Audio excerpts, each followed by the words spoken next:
Ευχαριστούμε πολύ. Πάρα πολύ διαφωτιστικά όλα αυτά. Μάτο Καπετανάκη, είσαι εδώ.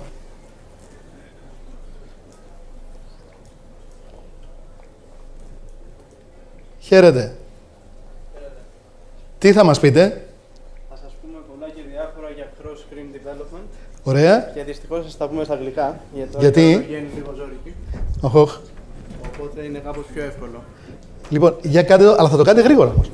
Εδώ θα το κάνετε γρήγορα τώρα. Okay. Σε 10-12 λεφτάκια. Thank you.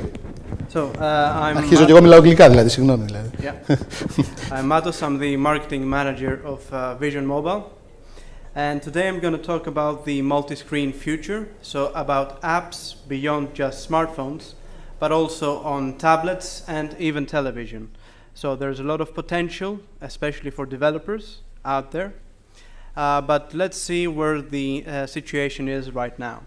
So before I begin, I'd like to change the slide. Yeah. So a few brief words about VisionMobile. We are a mobile industry analyst firm. Our flagship products are developer economics and telco economics. Telco economics is a strategic advisory service for telecom operators with reports and workshops.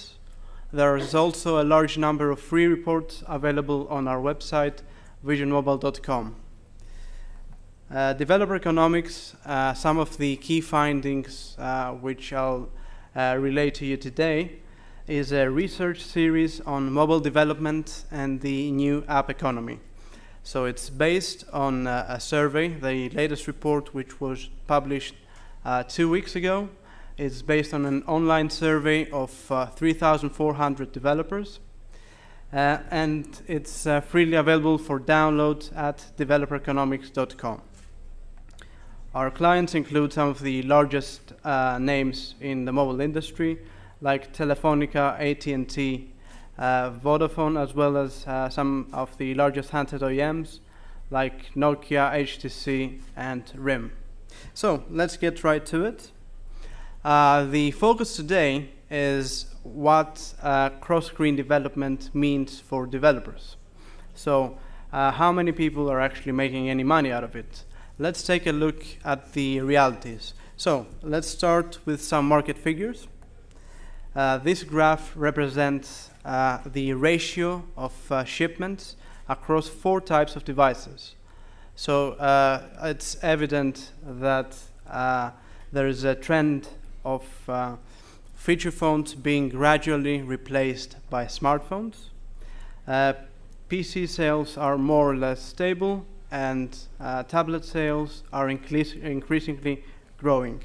So as an analyst firm informs us, there were 125 million shipments of tablets in 2012 alone, which represents a huge increase since the 2011 figure.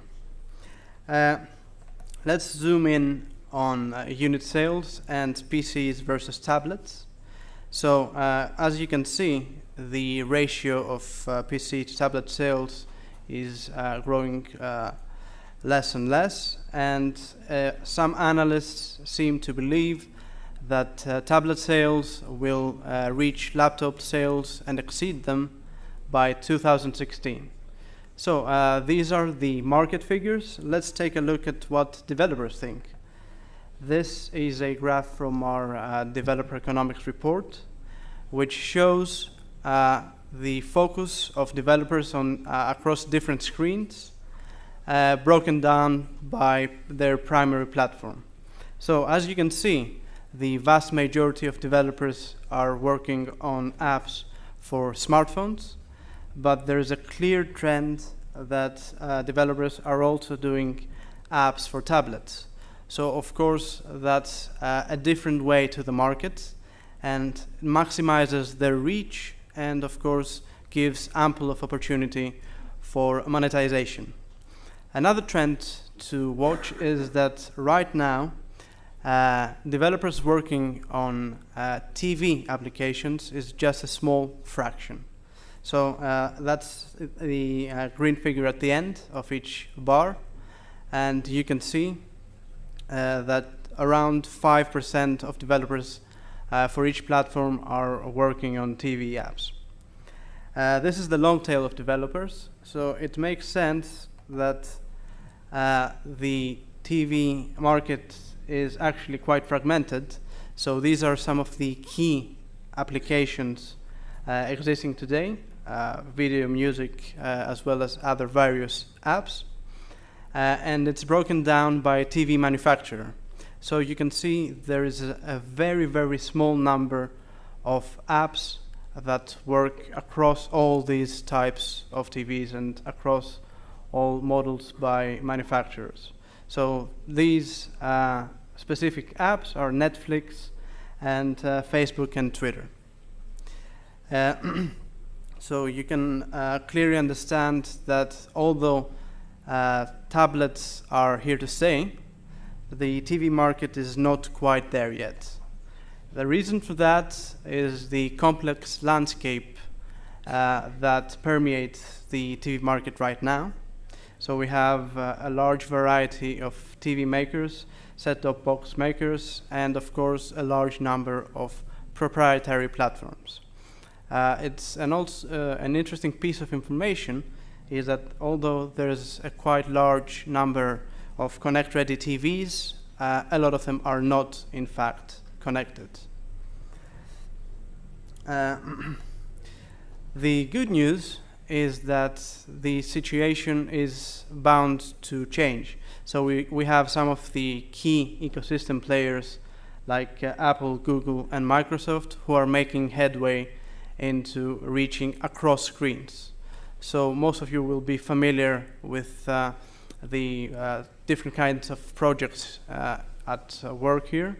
So we have Apple, of course, with the iPhone and iPad and Mac computers. They've also launched the Apple TV around 5 years ago. Progress is quite fast, especially in the tablet market, as there are already 300,000 applications available in the App Store for iPads. There's also another trend which is quite important, and it's driving the interest in cross-screen development, and that's the rise of cross-platform tools. So our survey found that over a quarter of developers today are using cross-platform tools. That doesn't just refer to the well-known mobile platforms, so porting apps from Android to BlackBerry to iOS to whatever.